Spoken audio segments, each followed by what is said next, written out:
कक्षा 12 नागरिक शास्त्र की कक्षा में मैं शैलेंद्र चौधरी, प्रवक्ता, पटेल स्मारक इंटर कॉलेज भटहट गोरखपुर, आप सभी छात्रों का स्वागत करता हूं। बच्चों, आज हम खंड का समकालीन विश्व राजनीति नामक पुस्तक के अध्याय 5 के खंड 2 के बारे में पढ़ेंगे। अध्याय 5 जो समकालीन दक्षिण एशिया था, इसका पहला भाग आपने इसके पहले पढ़ा है। बच्चों, पहले भाग में आपने ये पढ़ा कि दक्षिण एशिया क्या है, पाकिस्तान में सेना और लोकतंत्र की भूमिका के बारे में आपने पढ़ा और बांग्लादेश में लोकतंत्र के बारे में आपने पढ़ा। ये हमारे बड़े पड़ोसी देश हैं। आज इस भाग में बच्चों हम अपने दूसरे जो छोटे हमारे पड़ोसी देश हैं उनके बारे में अध्ययन करेंगे।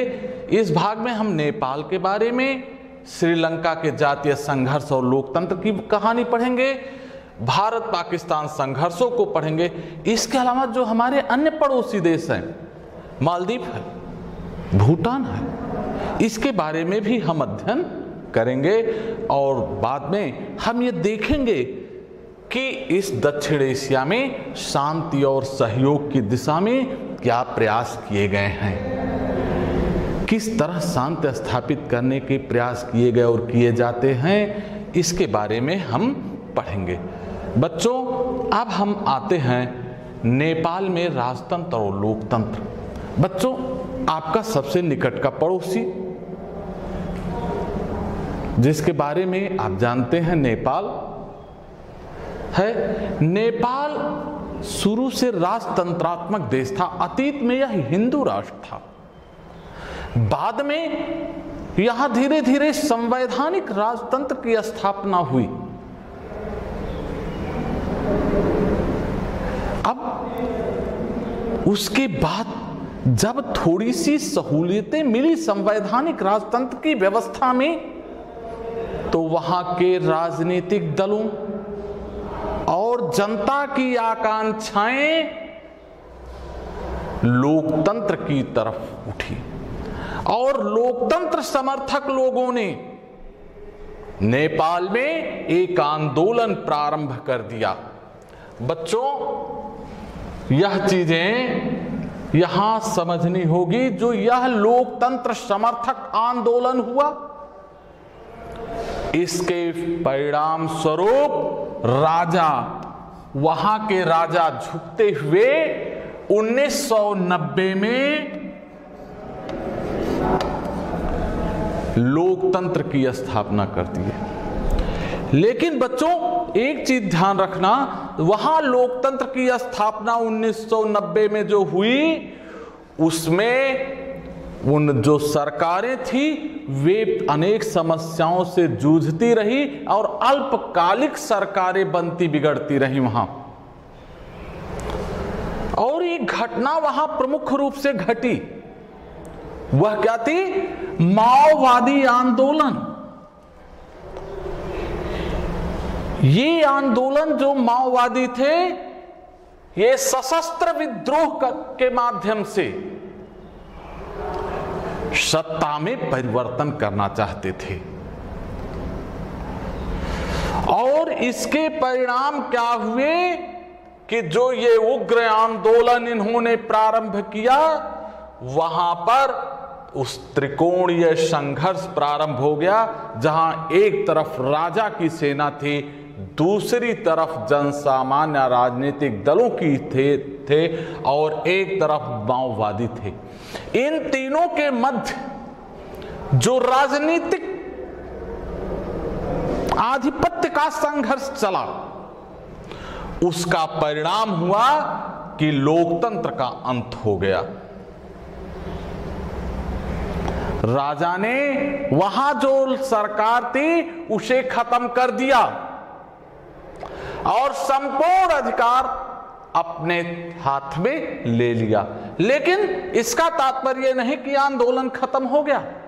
यह आंदोलन, माओवादी आंदोलन और लोकतंत्र समर्थक आंदोलन चलते रहे बराबर। जो अप्रैल 2006 में लोकतंत्र समर्थक प्रदर्शन हुआ जो पूर्णतः शांतिपूर्ण था। इसमें 7 दलों के गठबंधन के अलावा माओवादी गुटों और जन सामान्य ने भी उस लोकतंत्र समर्थक आंदोलन में भाग लिया। अब बच्चों प्रश्न उठता है, ये आंदोलन जो शांतिपूर्ण हुआ, क्या इसका कुछ प्रभाव पड़ा? इसका निश्चित तौर पे प्रभाव पड़ा। और वहां पर जो 2006 का हुआ, राजा ने वहां लोकतंत्र जो सरकार उन्होंने बर्खास्त की थी, इसके पहले सरकार को बहाल कर दिया। जब सरकार बहाल हो गई तो अब नए सिरे से एक संविधान की गठन की बात आई। संविधान सभा का वहां 2008 में गठन किया गया, संविधान बनाने के लिए नया संविधान बने। और वहां की जो सरकार थी और जो संविधान सभा के सदस्य थे, उसमें राजा के पद को लेकर मतभेद की स्थिति थी। कुछ लोग राजा के पद को समाप्त करना चाहते थे, कुछ इसे बनाए रखना चाहते थे। लेकिन 2008 में वहां राजतंत्र, वहां की सरकार ने खत्म करते हुए लोकतांत्रिक गणराज्य की स्थापना कर दी।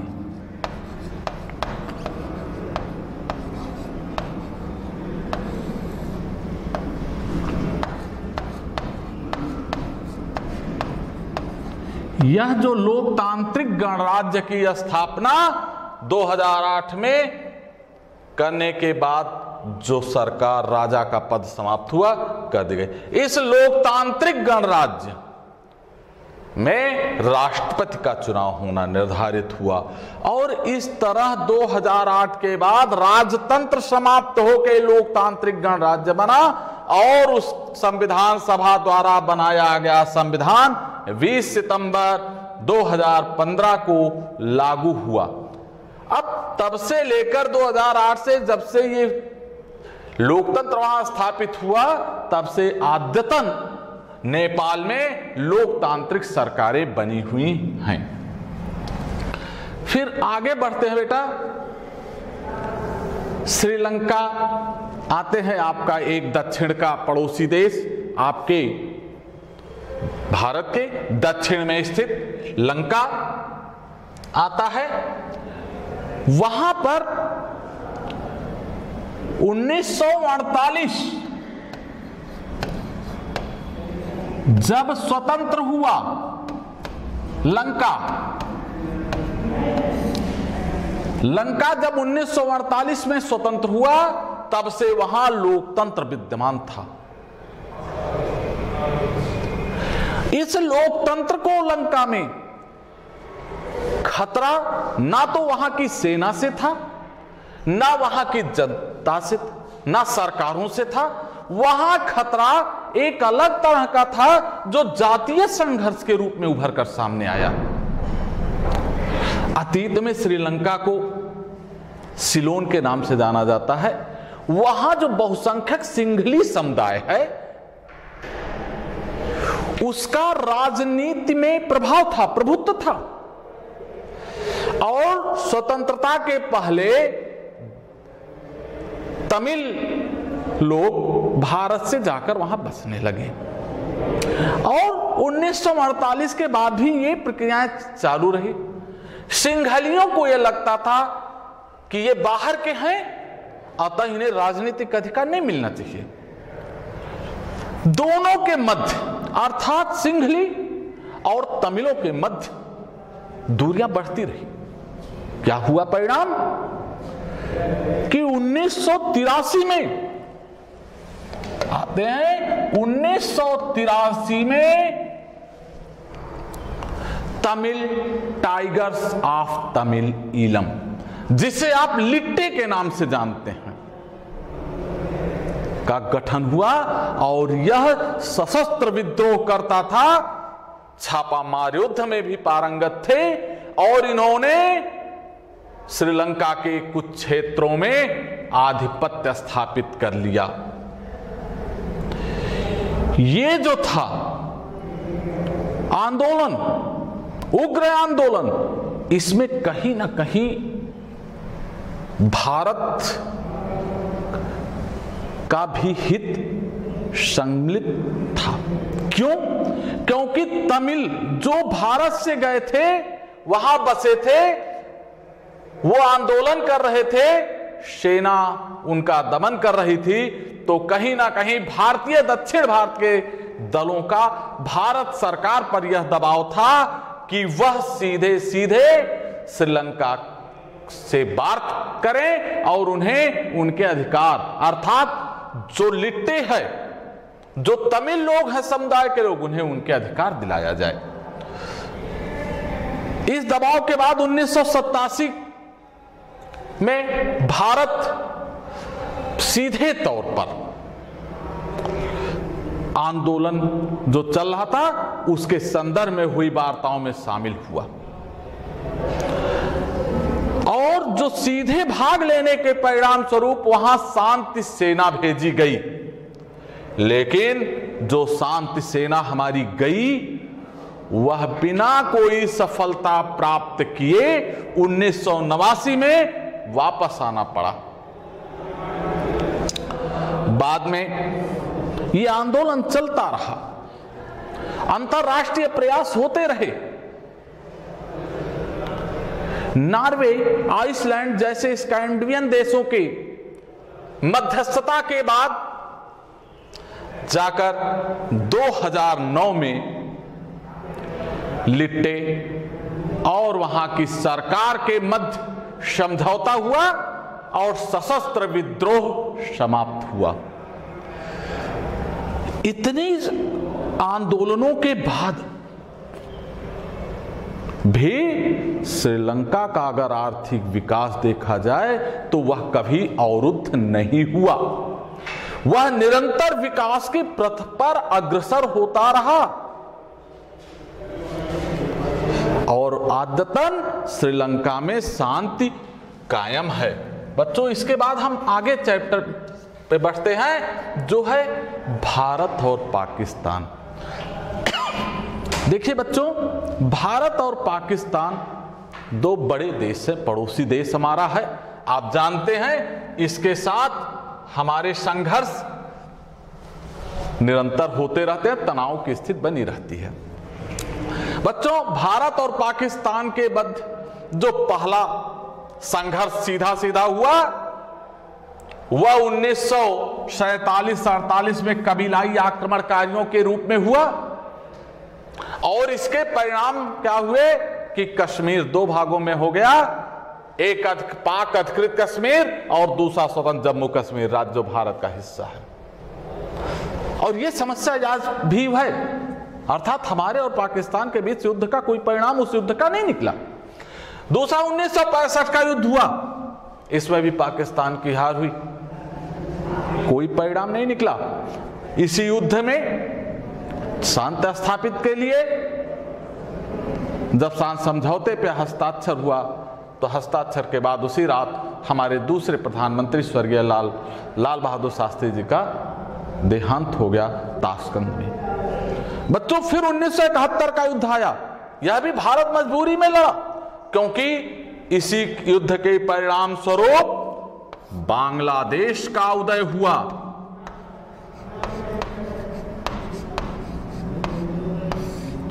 बांग्लादेश का उदय 1971 के बाद हुआ और जैसा जानते हैं 1999 में कारगिल का युद्ध हुआ जिसमें अपने सैनिकों के वेश में पाकिस्तान ने भारत में आतंकवादियों की घुसपैठ प्रारंभ की और अपने हथियारों को तैनात किया, जिसके परिणाम स्वरूप भारत को युद्ध में भाग लेना पड़ा। अंत में परिणाम यह हुआ कि पाकिस्तान को वापस होना पड़ा। बच्चों, इसके बाद आता है जो भारत और पाकिस्तान जो महत्वपूर्ण देश हैं, इनके तनाव के क्या कारण हैं।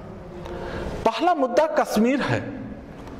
कश्मीर जैसा आप जानते हो कि कश्मीर के राजा हरि सिंह थे, वह मुस्लिम बहुसंख्यक क्षेत्र था।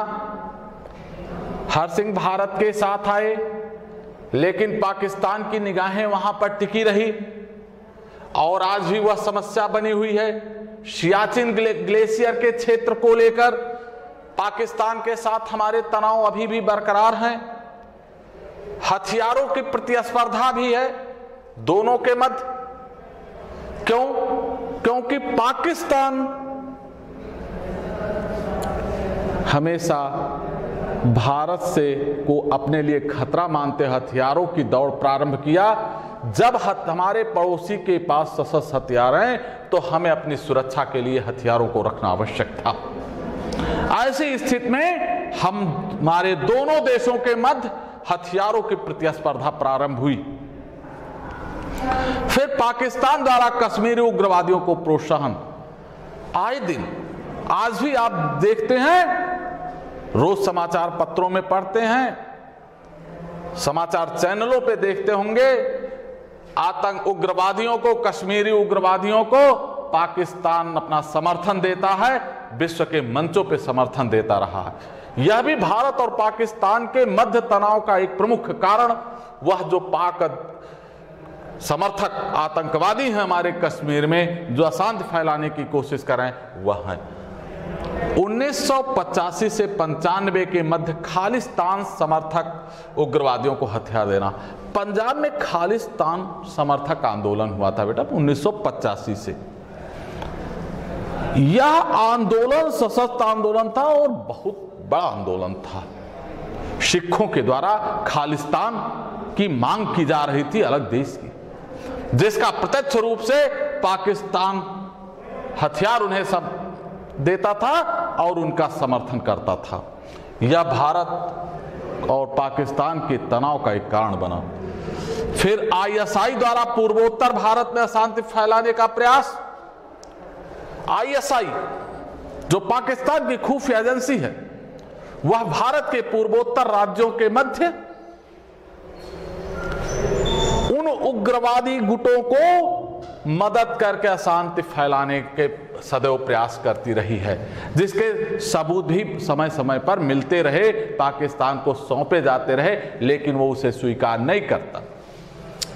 फिर पाकिस्तान द्वारा सिंध व बलूचिस्तान समस्या के लिए भारत को जिम्मेदार माना। ऐसा नहीं कि भारत ही है, पाकिस्तान भी यह कहता है कि भारत उसके आंतरिक मामलों सिंध और बलूचिस्तान में अशांति फैलाने की कोशिश कर रहा है। यह पाकिस्तान का आरोप आता है बच्चों। फिर नदी जल के बंटवारे को रूप में पाकिस्तान की अधिकतर जो बहने वाली नदियां हैं वो भारत से होकर गुजरती हैं। पाकिस्तान कहता है पूरी जल पे मेरा अधिकार है, लेकिन क्या मेरा अर्थात भारत का अधिकार नहीं है? इसी नदी के जल के बंटवारे को लेकर आए दिन विवाद होते रहते और सर क्रीक सीमा विवाद भी इन दोनों अर्थात भारत और पाकिस्तान के मध्य विवाद का एक प्रमुख कारण रही है। बच्चों इसके बाद आगे हम लोग बढ़ते हैं भारत और उसके पड़ोसी देश।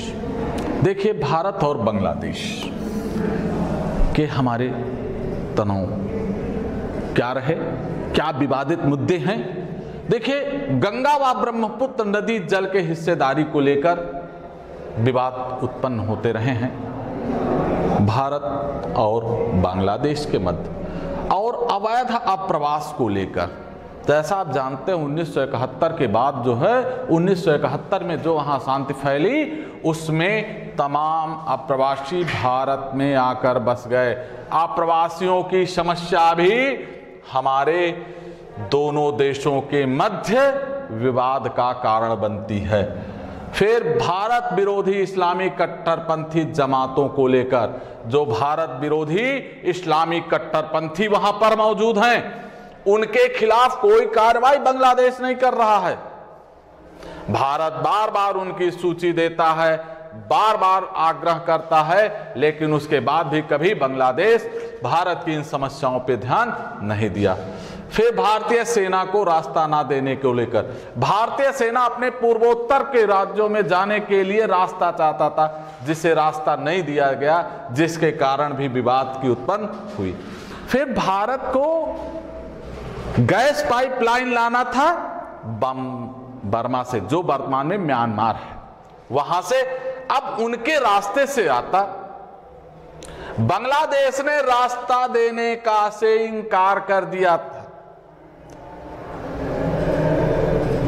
तो इसके कारण भी विवाद बढ़ा। भारत जल बंटवारे में दादा की तरह व्यवहार करता है। बांग्लादेश का क्या आरोप है कि वह जो भारत है वह जल बंटवारे में अपने प्रभुत्व का इस्तेमाल करता है, दादा की तरह व्यवहार करता है। दादा की तरह व्यवहार मतलब समझते हैं ना, उसी तरह का व्यवहार भारत कर रहा है। और भारत चटगांव विद्रोहियों को मदद करता है। चटगांव विद्रोही जो बांग्लादेश की आंतरिक समस्या है, बांग्लादेश कहता है उन विद्रोहियों को भारत मदद कर रहा हर तरीके से। फिर बांग्लादेश के प्राकृतिक गैस में सेधमारी भारत करना चाह रहा है। क्यों? क्योंकि भारत इस देश क्षेत्र का बड़ा देश है, वह अपना वर्चस्व स्थापित कर रहा है। फिर व्यापार में बेईमानी का आरोप लगाया जाता है बांग्लादेश के द्वारा। अब आगे बढ़ते हैं हम इससे। भारत और नेपाल के मध्य जो हमारे विवाद के बिंदु है, देखिए भारत और नेपाल के मध्य सदियों से घनिष्ठ संबंध रहे हैं। ये संबंधों का ही कारण था कि भारत और नेपाल की खुली सीमा है और बिना वीजा के, बिना किसी कागजात के आप नेपाल में और नेपाल के लोग भारत में आ सकते हैं। लेकिन चीन से दोस्ती जब नेपाल की बढ़ने लगी, उसके कारण भारत और नेपाल के मध्य कुछ मतभेद उभरने लगे। नेपाल सरकार द्वारा भारत विरोधी तत्वों के विरुद्ध कार्रवाई न करना, यह भी एक विवाद का बिंदु है, क्योंकि भारत के अनेक जो भारत विरोधी तत्व हैं वह नेपाल में शरण ले लेते हैं और नेपाल उनके विरुद्ध कार्रवाई नहीं करता। यह एक विवाद का प्रमुख कारण है। फिर नेपाली माओवादी आंदोलन को खतरा मानता है। नेपाल में जो माओवादी आंदोलन था सशस्त्र, वह भारत अपने लिए खतरा मानता था, क्योंकि वह सशस्त्र विद्रोह कहीं ना कहीं खुली सीमा का लाभ लेके भारत में भी शरण लेकर या भारत में घुसकर भी अराजकता की स्थिति उत्पन्न कर सकते हैं। इसलिए भारत चाहता था नेपाल उनके विरुद्ध सख्त कार्रवाई करे। नेपाल का मानना है कि भारत उसके अंदरूनी मामलों में दखल दे रहा है। नेपाल कहता है कि भारत उसके आंतरिक मामलों में दखल अंदाजी करता है। इसके अलावा नेपाल के नदी जल व पनबिजली पर भारत की नजर है। भारत की नजर उसके पनबिजली परियोजनाओं पर और नदी जल पर है, जिसका नेपाल विरोध करता है। फिर भारत और नेपाल यह भी कहता है, चूंकि नेपाल की सीमा समुद्र से नहीं सटी है, समुद्र तक उसे पहुंचने के लिए भारत से होकर जाना होगा। अतः वह यह आरोप लगाता है कि भारत उसे समुद्र तट तक पहुंचने का मार्ग नहीं उपलब्ध कराता है। यह आरोप नेपाल का है। आरोप लगाना छोटे देश से भारत को संयम का परिचय देना है, एक बड़े भाई की तरह छोटे भाई का ख्याल भी रखना है। इसी विहैब से भारत और नेपाल के संबंध चल रहे हैं। इसके बाद बच्चों आगे हम आते हैं भारत और श्रीलंका के मध्य विवाद के बिंदु। देखिए, तनाव का मुख्य कारण जातीय संघर्ष को लेकर हुआ। भारत और लंका के मध्य जो जातीय संघर्ष हुआ, किसके किसके मध्य? सिंघली और तमिलों के मध्य। तमिल का संबंध भारत से सीधे सीधे था, अतः इस तनाव में जो भारत और श्रीलंका के मध्य तनाव हुआ वह उसी जातीय संघर्ष के कारण हुआ। 1987 के सैन्य हस्तक्षेप जो भारत ने किया, वहां शांति सेना भेजी, जिसका वहां के आंतरिक मामलों में कुछ लोगों ने हस्तक्षेप माना, शांति सेना की वापसी की मांग करने लगे। वहां के तमाम राजनीतिक दलों ने इसकी मांग उठाई। फलतः जो है 1989 में शांति सेना वापस बुलानी पड़ी भारत को, दोनों देशों के मध्य। लेकिन इन सब के बाद भी दोनों देशों ने आपस में मुक्त व्यापार समझौता किया। ऐसा नहीं है कि तनाव बहुत ज्यादा रहा हो। इनके मध्य, भारत और श्रीलंका के मध्य तनाव केवल एक कारण से उत्पन्न हुआ, जातीय संघर्ष से। लेकिन उसके बाद भी दोनों देश विकास के मार्ग पर अपने संबंधों को मजबूत करने की दिशा में सदैव अग्रसर होते रहे। फिर सुनामी जब आई, आप जानते हैं कि तमाम देशों में इसने तबाही मचाई थी। भारत के तटीय क्षेत्र भी इसमें थे। श्रीलंका में बहुत ज़्यादा तबाही हुई थी और उस तबाह श्रीलंका को भारत ने हर तरह से मदद की और मदद का परिणाम यह हुआ कि हमारे संबंध सामान्य होते चले गए। अब बच्चों, इसके बाद हम बढ़ते हैं भारत और भूटान के बीच। भूटान एक छोटा सा राजतंत्रात्मक देश है जो पूर्वोत्तर के उग्रवादियों को और गुरिल्लाओं को अपने क्षेत्र से बाहर किया। लेकिन कोई विवाद के बिंदु नहीं है। भारत सदैव भूटान को सर्वाधिक अनुदान देने वाला देश है और हर तरह से उसको मदद करता है। इसीलिए हमारे संबंध मधुर बने हुए हैं। फिर आगे आते हैं बच्चों, मालदीव। मालदीव के साथ हमारे संबंध मधुर हैं। 88 में जब वहां पर नौसेना और वायुसेना ने मदद की। क्यों मदद की? क्योंकि वहां तमिल उग्रवादियों ने वहां का तख्ता पलटने की कोशिश की थी। इसके अलावा भारत आर्थिक विकास, पर्यटन व मत्स्य उद्योग में सदैव मालदीव की मदद करता रहा है। भारत और मालदीव के बीच संबंध सदैव सौहार्दपूर्ण रहे हैं। बच्चों, हम नेक्स्ट बिंदु पे आते हैं।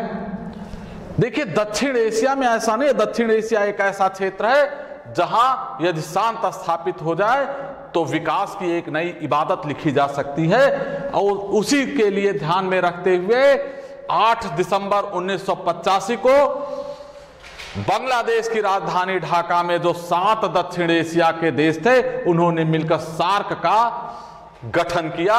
दक्षिण एशियाई क्षेत्रीय सहयोग संगठन, जिसे शार्ट में सार्क कहा जाता है। बच्चों, यह सार्क निश्चित सफलता भले ना प्राप्त किया हो, लेकिन धीरे धीरे इस क्षेत्र में एक नई इबादत लिखने में सफलता अवश्य मिली है, क्योंकि शांति स्थापना की प्रक्रिया में हम सनय सनय आगे बढ़ रहे हैं। और इसी दिशा में 2004 में दक्षिण एशिया मुक्त व्यापार के लिए एक वार्ता प्रारंभ हुई, और उस पे एक समझौता हुआ जो 1 जनवरी 2006 से प्रभावी हुआ। बच्चों, इस मुक्त व्यापार और जो दक्षेश है, दक्षेश के योग जो है महत्वपूर्ण इसलिए हो जाता है क्योंकि यह शांति स्थापना के लिए अन्य क्षेत्रीय संगठनों के लिए एक नजीर बन सकता है। इस पे नजर अभी भी दक्षिण एशिया पे पश्चिमी देशों की नजर लगी हुई है। चाइना भी हस्तक्षेप करना चाहता है। क्यों? क्योंकि अपने आर्थिक हित और स्वार्थ सभी के लगे हुए हैं दक्षिण एशिया से। दक्षिण एशिया खनिज संसाधन क्षेत्र है, परिपूर्ण है और इसका लाभ वो लेना चाहते हैं। लेकिन इस देशों के लोगों को अब शीघ्र ये समझ में आ गया कि अगर सहयोग किया जाए तो हम विकास की पथ पर एक मिसाल कायम कर सकते हैं। और दक्षिण एशिया जो विविधताओं से भरा, विभिन्न संस्कृतियों वाला एक क्षेत्र है, वहां सभी के इस मध्य सौहार्दपूर्ण विकास की गाथा लिखी जाएगी। और इसी सार्क को अर्थात दक्षेश को बढ़ाते हुए नवंबर 2005 में अफगानिस्तान को इसका 8वां सदस्य देश बनाया गया। बच्चों आज भी दक्षेश की अर्थात सार्क की महत्ता बनी हुई है। और इसी के साथ बच्चों ये अध्याय समाप्त होता है। धन्यवाद।